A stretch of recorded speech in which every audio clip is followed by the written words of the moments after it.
से जन्म। कथाएं बहुत इसलिए जल्दी जल्दी कथा बढ़ा रहे हैं समय को देखते हुए। शौनकादिक ऋषि बोले कि प्रभु सुखदेव जी तो परमहंस वृत्ति के संपूर्ण पदार्थों में उपेक्षा भाव रखने वाले थे, फिर उन्होंने इस पुराण का अध्ययन क्यों किया? जब उनको सब कुछ ज्ञात था, सब हर एक चीज का ज्ञान था, भक्ति भी थी, फिर उन्होंने इस पुराण का अध्ययन क्यों किया? सोनक जी पूछ रहे थे। सूत जी ने जवाब दिया कि हे ऋषियों, जिनके हृदय की क्रोध और अहंकार की ग्रंथियां टूट चुकी और सदा आत्मस्वरूप में रमण करते रहते हैं, ऐसे अनेकों ऋषि व मुनि भगवान को भक्ति बिना स्वार्थ के लिए ही क्या करते हैं? जाप करते रहते हैं। स्वार्थ के लिए पूजा करना बेकार है। कहते हैं कि ब्राह्मण ना सोहे सेवा करे तीनों वर्णन की। तीनों वर्णों की यदि ब्राह्मण सेवा करता है तो तभी सोता है ना। कैसे सेवा करते हैं? हम लोग घंटी ना बजाएं तो आपके घर की पूजा नहीं होगी। ब्राह्मण यदि अपने क्रिया से, अपने कर्म से नीचे हो जाए तो ब्राह्मण किस कर्म का? हमको तो ब्राह्मण कुल में जन्म लिए हैं और ब्राह्मण के ही कर्म कर रहे हैं। इसमें कोई निंदा नहीं है, इसमें कोई बुराई नहीं है। और दूसरी बात, हमको इसमें शर्म नहीं है। यदि आपको अगर कोई कहता है कि हमको शर्म आती है, आप बैठी वैसे, हम कहते भैया और घूंघट कर लो, हम ऐसा हम तो खोल के बैठे हैं।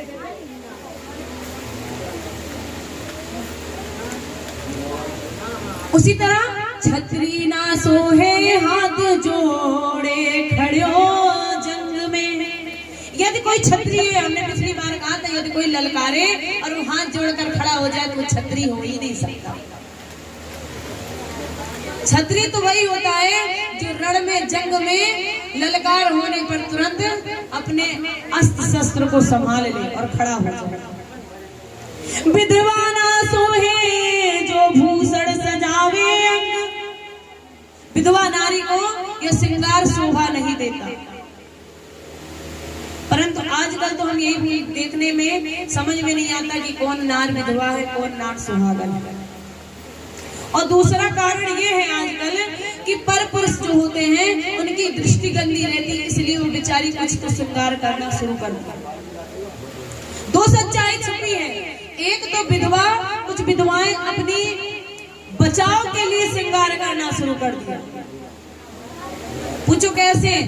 जब उनके हाथों में चूड़ी रहती है, पाँव में पायल रहती है, तो किसी जो कुदृष्टि वाले पुरुष रहती है वो सोचते हैं कि हो सकता है विवाहित हो, इसका पुरुष हो, उससे वो बच जाते हैं। वरना लिखा गया है कि विधवा ना सोहे जो भूषण सजावे अंग। विधवा नारी को आभूषणों का श्रृंगार करना वर्जित है। जहां तक तो विधवा नारी को पहले ये भी लिखा था कि आसन पर, सिंहासन पर सोना भी वर्जित है। ऐसा किसी ने लिख दिया तो वो लोग उसी को लेकर नहीं चलना चाहिए। समय अनुरूप बदल रहा है। विधवाओं की ऐसी दुर्गति कर दी। विधवा कौन होती है अभी ये भी बताएंगे। ऐसी दुर्गति कर दी, कुछ विधवाओं के नियम इतने कड़े कर दिए, उनके हाथ का बना भोजन नहीं करते थे, उनके बाल भी काट देते थे। अब जाके देखो वाराणसी में, अयोध्या में आज भी उनके बाल छोटे छोटे रहते हैं, उनको श्रृंगार नहीं करने देते। उनके हाथ का भोजन उनके घर वाले ही ग्रहण नहीं करते, अलग भोजन करवाना पड़ता है। परंतु मैं ये कहती हूँ विधवा कौन है? इसमें लिखा गया, कब लिखा गया? रामायण में, वाल्मीकि रामायण में लिखा गया है कि जिस समय कौशल्या माता ने सती होने का प्रण लिया था, उस समय उन्हें वशिष्ठ जी ने क्या समझाया कि आप कहलाओगी। पूछो क्यों? माता ने कहा मैं विधवा कैसे नहीं हुई? जब मेरे प्राणनाथ धरा पर सोए हुए हैं तो मेरा तो सतीत्व चला गया, फिर मैं विधवा कैसे नहीं हुई? तब वशिष्ठ जी ने कहा विधवा क्यों नहीं कहलाओगी? क्योंकि आपके पुत्र हैं। जिस माता का पुत्र हो जीवित रहता है वो विधवा नहीं कहलाती। सिर्फ उसका सुहाग चला जाता है, फिर भी उसकी एक जिम्मेदारी रहती है। औरत के लिए 3 पति होते हैं। पूछो कैसे? एक पिता के घर में पुत्री, दूसरे पति के घर में पत्नी, तीसरे कौन आ गया? पुत्र की माता। हर शब्द में ता आ गया। और जो पति शब्द बना ये भी ता से इसलिए बनाया गया कि इसमें आपके मान सम्मान की जो रक्षा करे। स्त्री क्या है? एक रत्न है। कुछ लोगों ने कह दिया चौपाई में कि ढोल गवार शूद्र पशु नारी सकल ताड़ना के अधिकार। इसको कैसे देखते हैं लोग? इसको देखते हैं कि औरतों को मारो पीटो, वो तो ताड़ना के समान है। शूद्र क्या होते हैं? इनको लातों से समझाओ तो समझते हैं। पर वाल्मीकि और गोस्वामी बाबा तुलसीदास जो थे इतने बहुत ज्यादा वो क्या थे? प्रतिष्ठित पूजनीय थे। वो भला किसी के बारे में ये शब्द कैसे लिखेंगे? उन्होंने उसके नीचे जो शब्द दिया है आप उसका अर्थ पढ़ें। ये लोग शिक्षा के अधिकारी हैं। यदि इस ढोल को कि भैया सीखे ना होते तो कोई बजा के तो बछौर और ताल कैसे बजेगा? यदि महिलाएं शिक्षित नहीं रहेंगी तो अपने घर को कैसे चलाएंगी? कभी कभी ये घटना हुई थी कि एक माता जी अनपढ़ थी और वो दवा को गलत तरीके से दे दिया बच्चे को, बच्चे की मृत्यु हो गई क्योंकि वो पढ़ी लिखी नहीं थी। उनको उसमें लिखा था सुबह के शाम के, और 4 बजे जो लिखा था वो पढ़ी होती तो उसको पढ़ के दे देती। उन्होंने जो गलत समय से दवा दे दी बच्चे की। जय श्री राम। और पशु जो होता है, आप यदि उससे प्यार से पुचकारेंगे तो पशुएं भी सीख जाते हैं, क्योंकि जब पशु अपने पे आ जाता है तो सीख फाड़ देता है पेट में। इसलिए शिक्षा के अधिकारी हैं। और अर्थ का अनर्थ मत किया करिए। किसी भी चीज को लेकर आप लोग कहीं भी चल गए। दूसरा है विधवा ना, तीसरा विधवा ना सोहे जो भूषण सजावे अंग, सोहे न किसान कहूँ आलसी के संग। यदि किसान को आलस आ गया तो खेती बाड़ी कौन करेगा? खेती बाड़ी कौन करेगा? सबसे मेहनती कौन होते हैं? किसान होते हैं। दान बिना धनी साहूकार हूँ न सोहे ऐसे। साहूकार है यदि और उसके हाथ से दान नहीं गया तो बेकार है ऐसे साहूकार। आज इस साहूकारी पर एक प्रसंग याद आ गया। एक भैया थे, उनके 11 भाई थे। पहले रहते थे ना 11-11, 12-12 भाई। 11 भाई थे और वो वाराणसी क्षेत्र में रहते थे। सारे भाई तो गरीबी अमीरी जैसी भी रहती, थोड़ा बहुत पूजा पाठ सत्यनारायण की कथा करवाते रहते थे। परंतु एक भाई ऐसे थे जो सिर्फ धन को इकट्ठा करना जानते थे, खर्च करना नहीं जानते थे। उसमें से एक भाई बहुत निर्धन था। वो क्या करता, जब रोटी बनती तो आधी रोटी खुद खाते और आधी रोटी को हाथ में दबा लेते, और जब भोजन हो जाता तो चुपचाप उठ जाते और उठकर सीधे घाट पे चले जाते और मछलियों को तोड़कर खिला देते। जब धीरे धीरे धीरे धीरे सभी भाइयों की मृत्यु हो गई, और जब वहां पर न्याय होता है ना, न्यायाधीश बैठते हैं, तो जो मछली को दाना चुनाते थे उनके पास भोजन की थाली आती थी, क्योंकि वो क्या दान करते थे? भोजन जरूरी है। और जो भैया थे थोड़ा बहुत धर्म करने जाते थे, दान दक्षिणा देते थे, थोड़ा बहुत तो उनको भी कभी कभी मिल जाता था। और जो एक भैया थे, भगवान ने कहा इसको सिर्फ धन दे, इसको भोजन मत दे। और जब भोजन करोगे धन की जगह धन होता है। ये बताओ, जब हम आपके पास पैसे उड़ेले लिए तो क्या आप पैसा खाओगे? भोजन ही करोगे ना। 15 दिन आपके पास पैसे ही पैसे रख दे और एक थाली भोजन न दे, फिर देखो आपकी क्या दुर्दशा होती है। उनके भाइयों में जो गरीब था उसने कहा कि प्रभु ऐसा क्यों कर रहे हो? तो बोले सुनो, इसके ये पाप के कर्म। बोले हम तो मेहनत से कमाते थे। तो कहते मेहनत से कमाते थे तो गवाते कब थे, दान कब करते थे? अब खाओ इसी को। यदि आज किसी को तुमने एक कुछ भी दान दिया होता, उस दान से पता नहीं कितनों का पेट भर जाता। जब सत्यनारायण कथा होती है तो किसी दुकान से फूल आता है, किसी के यहाँ से जल आता है, किसी के यहाँ मिष्ठान आता है, तो सबका कल्याण होता। आज ये भागवत हो रही है, पता नहीं किसके यहाँ से फूल आया है, पता नहीं किसके यहाँ से जल आया, पता नहीं किसके यहाँ से मिष्ठान आया, और कितनी माताएं बहनें आई जिसको आप जलपान करा रही हैं, किसका पुण्य आपको लग जाए। जो छोटी छोटी सेवा होती है, यदि आप इस पे ध्यान नहीं देंगे तो आप कौन सी सेवा करेंगे?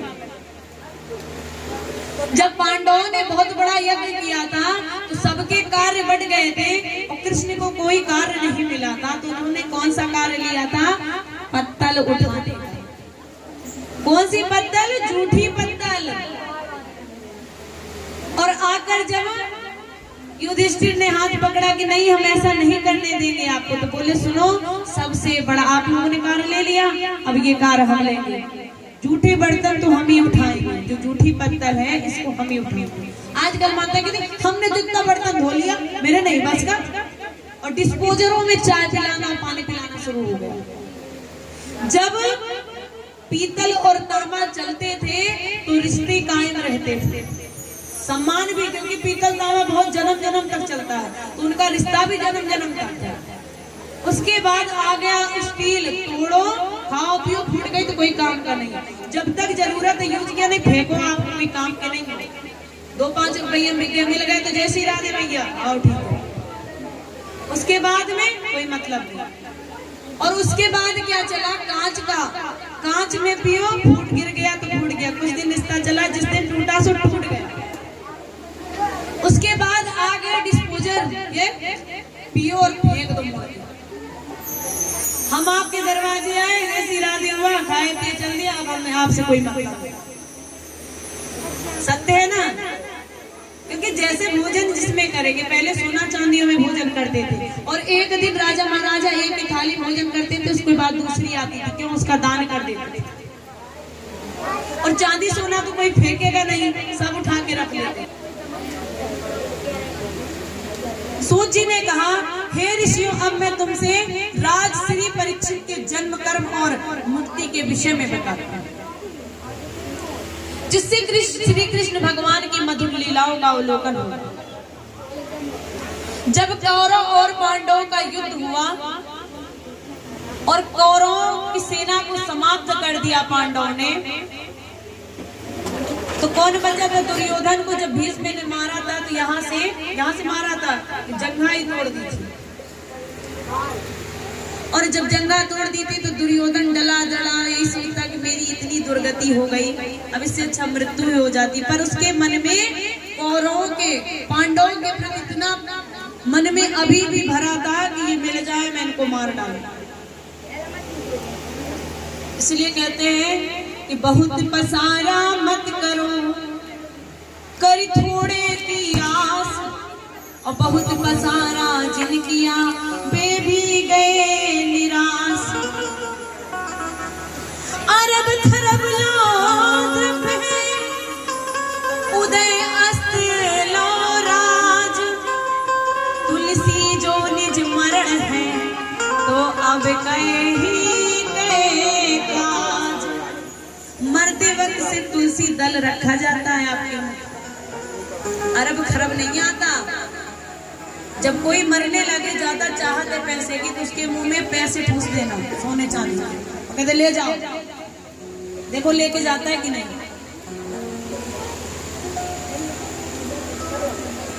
इधर द्रौपदी के भी शोकाकुल था, उधर कौरवों के यहाँ भी शोकाकुल था, पर एक शोकाकुल और बढ़ गया। पूछो कैसे? कि जब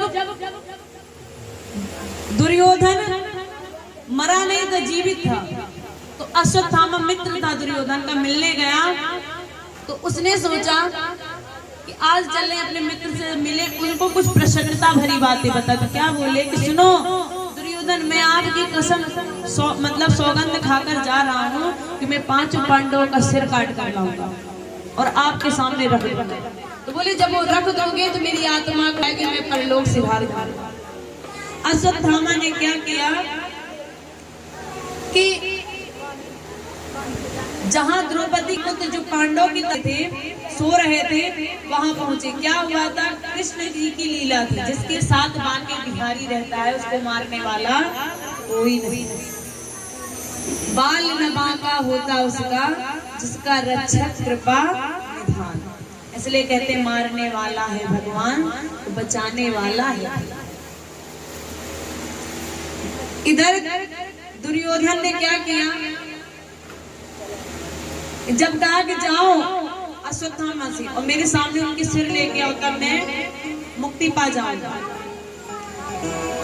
अश्वत्थामा ने 5 पांडवों के सिर काटना था तो कृष्ण ने उनकी जगह पे किसको सुला दिया था, सैया खाली डली थी। 5 पुत्र आए, सोचे कि सैया तो खाली है, पिताजी है नहीं, चलो हम ही सो जाते हैं।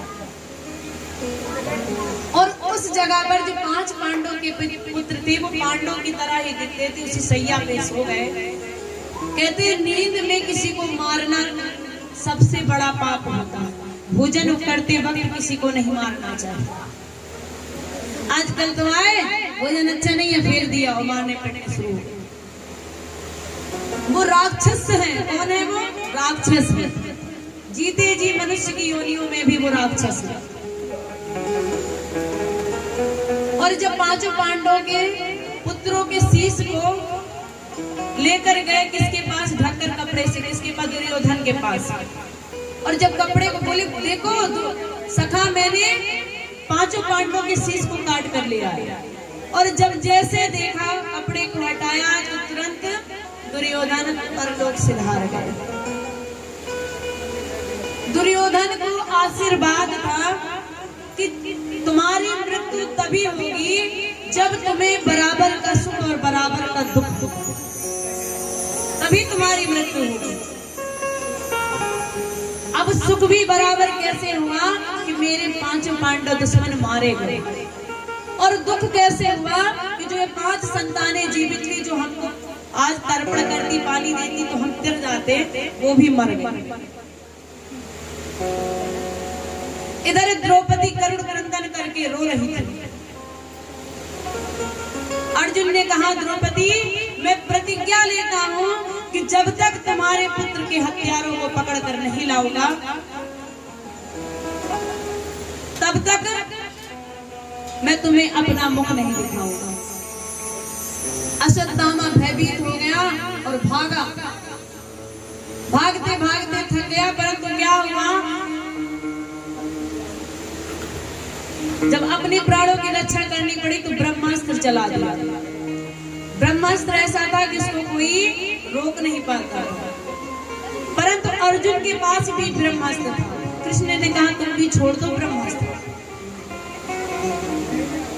ब्रह्मास्त्र को छोड़ दिया। जो अग्नि ब्रह्मास्त्र से प्रचंड अग्नि उत्पन्न हुई, उसको देखते हुए श्री कृष्ण से अर्जुन कहने लगे कि हे गोविंद, हे घनश्याम, अब तो मेरी सहायता कीजिए, बस आप ही इस अग्नि से बचा सकते हैं।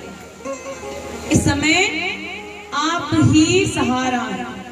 और जोर जोर से पुकारते हैं। कैसे पुकारते हैं? मेरा कोई न सहारा बिन तेरे, नंदलाल मैया मेरे। मेरा कोई न सहारा बिन तेरे, नंदलाल सवरिया मेरे।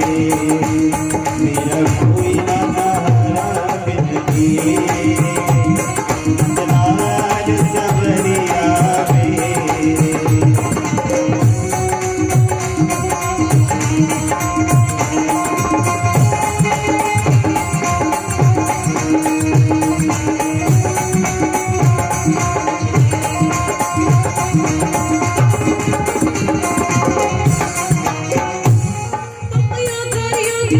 अंतर आए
तेरे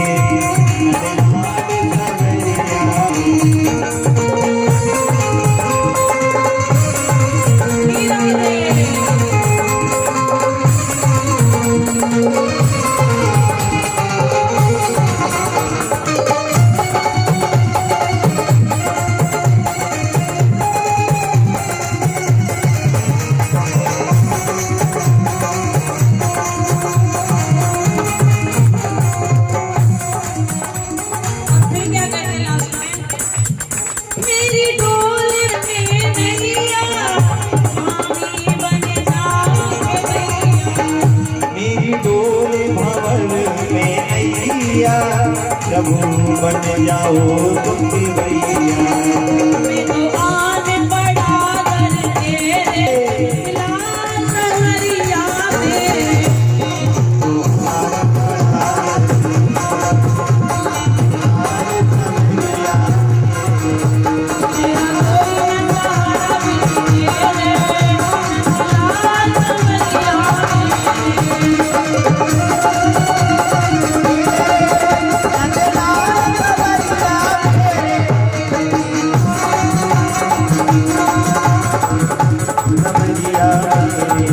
मेरा कोई न सहारा लाल सवरिया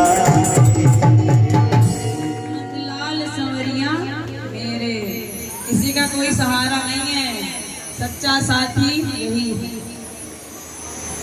यदि आपको अपने जीवन को धन्य बनाना है तो इन मोह माया को छोड़ो, सबसे रिश्ता तोड़ो और इनसे नाता जोड़ो। तब तो अपनी जय श्री राधे हैं, नहीं तो न जाने कौन कौन से जाल में फंसेंगे और कहां कहां भटकेंगे। जब इस प्रकार कृष्ण ने से अर्जुन ने पुकार की तो अर्जुन ने कहा तुम भी चला लो ब्रह्मास्त्र। ब्रह्मास्त्र को काटेगा कौन? ब्रह्मास्त्र। और इस प्रकार जब ब्रह्मास्त्र चला, दोनों का आपस में टकराव हुआ तो ब्रह्मास्त्र वापस हो गए। और फिर अश्वत्थामा को दौड़कर अर्जुन ने पकड़ लिया। तो अश्वत्थामा कौन था? ब्राह्मण था। और दूसरी बात, अर्जुन के गुरु का पुत्र था।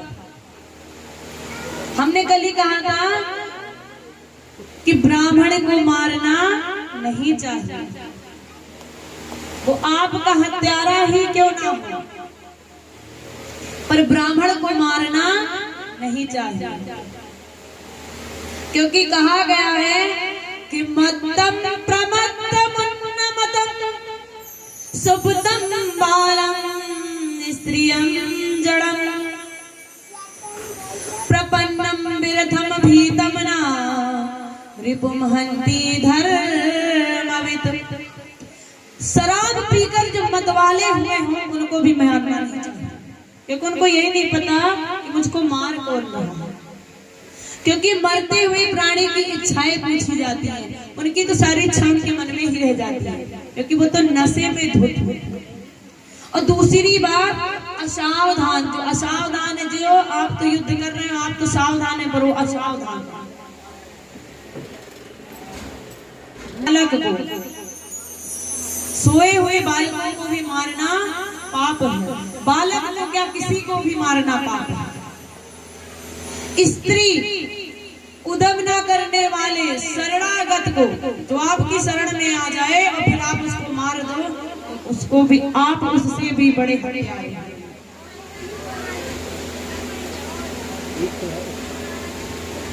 कृष्ण ने पूछा कि अर्जुन, अब तो अश्वत्थामा आपके पास है, फिर आप इसको मार क्यों नहीं रहे? अश्वत्थामा कहने लगा भय से घबरा कर, मुझे छोड़ दो। कैसे कहता है? मुच्यताम मुच्यतामेश ब्राह्मणो नितराम गुरु। मुझे छोड़ दो, मुझे छोड़ दो, मैं आपके गुरु का पहली बात तो पुत्र हूं, दूसरा ब्राह्मण हूं। इधर बच्चों की हत्या हो जाने पर द्रौपदी बहुत जोर जोर से अल्प विलाप रो रही है, बहुत तेज से विलाप कर रही है।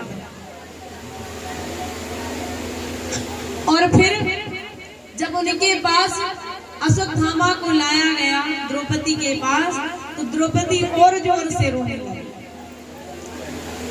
माँ वही कहलाती है कि दूसरे के बच्चे को भी अपना बच्चा समझे। वो माँ नहीं होती जो खुद के बच्चे को संभाले, बाकी बच्चे को धकेल के। जिसके अंदर ममता नहीं है वो माँ कहलाने के लायक नहीं है। अपने बच्चे को तो आप स्वार्थ के लिए पाल रहे हैं, दूसरे के बच्चे से आपको स्वार्थ नहीं है। क्या मिलेगा मुझे इसके बच्चे से? तो आपके अंदर ममता नहीं है। और जिस स्त्री के अंदर ममता नहीं है वो कितनी भी सौंदर्य से युक्त क्यों ना हो, वो बेकार है। इधर द्रौपदी का हृदय करुणा से भर गया और कहने लगी कि छोड़ दीजिए इसे, छोड़ दीजिए। ब्राह्मण साक्षात गुरु भगवान होते हैं। आप लोगों के यहाँ भगवान आ रहे हैं, इतनी सेवा भगत हो रही है। हमने कहा कि ब्राह्मणों नितराम गुरु साक्षात परमेश्वर। ब्राह्मण क्या होता है? साक्षात भगवान का रूप होता है। किसी क्षत्रिय ने भी भगवान को लात मारी है?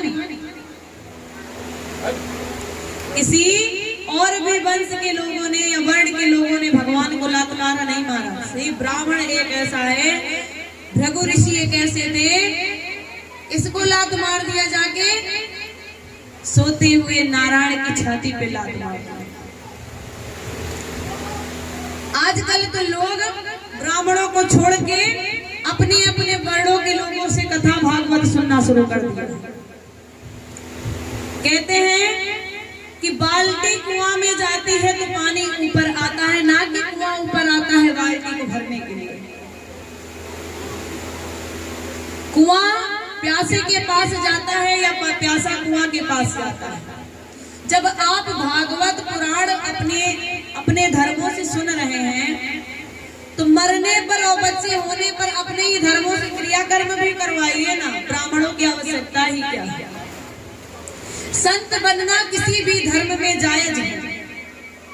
जो घर को त्याग दे, संत बनना किसी भी धर्म में जायज है। पर संत इस व्यास गद्दी पर बैठकर अपने ही धर्म में आकर और गृहस्थ बन जाओ, उसके बाद चरणों को छुआओ, ये कहीं भी लिखा हुआ नहीं है।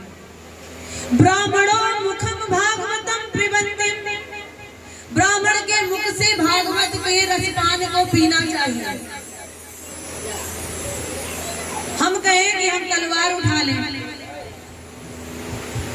जंगों मैदान में यदि ब्राह्मण कूद पड़े तो क्षत्रियों का धर्म क्या रह जाएगा? इसीलिए भगवान के 4 धर्म बनाए, परंतु चारों वर्ण अपने अपने कर्मों को भूल गए और जो जैसा अपने पेट भरने का समय पा रहे हैं वैसा बनते जा रहे हैं। कुछ धर्म ऐसे हो गए कि यादव लोग भी भागवतों को करना शुरू कर दिए। सारे समाज के लोग भागवतों को करना शुरू कर दिया। क्यों? जीविका के लिए, कमाने के लिए।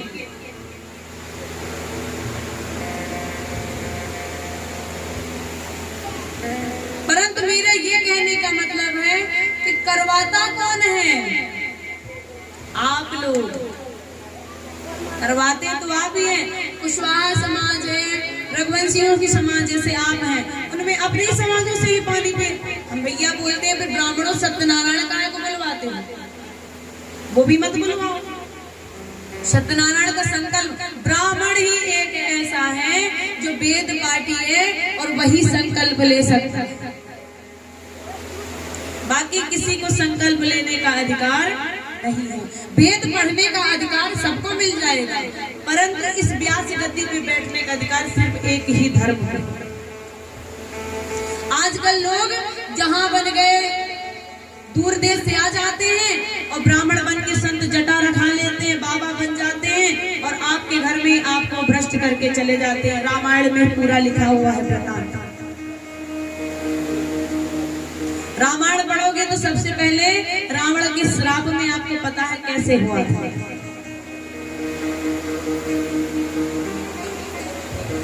जब द्रौपदी ने कहा कि छोड़ दो ये ब्राह्मण और दूसरे गुरु हैं, गुरु के पुत्र हैं। और तीसरी बात, सबसे बड़ी बात, कि जिस प्रकार मैं रो रही हूँ अपने पुत्रों के लिए, उसी प्रकार कल को गुरु माँ भी रोएंगी अपने पुत्र के लिए। उस माँ के हृदय से सोचो कि जिसका सिर्फ एक पुत्र है।